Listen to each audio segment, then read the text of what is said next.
In this Shopify tutorial, I will demonstrate how to add the inventory quantity indicator to product pages. And for the purpose of this example, we'll be using Dawn theme. So first of all, log into Shopify account, then click on the online store. Then look for Dawn theme and make sure it's updated to the latest version. In my case, it's Dawn version 9.0.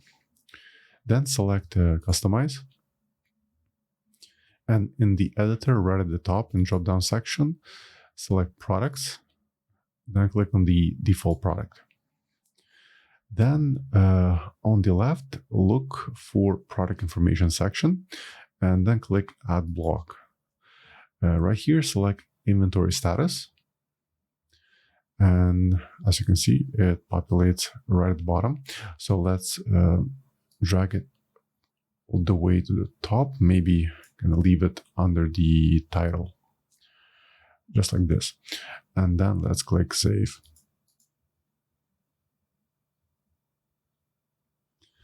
Now, let me go back to my website and refresh the page.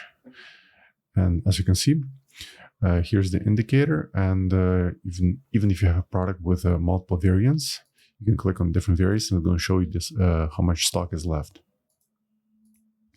Just like this. So I hope you found this tip useful, and for more Shopify tutorials, please subscribe to my channel. Thanks.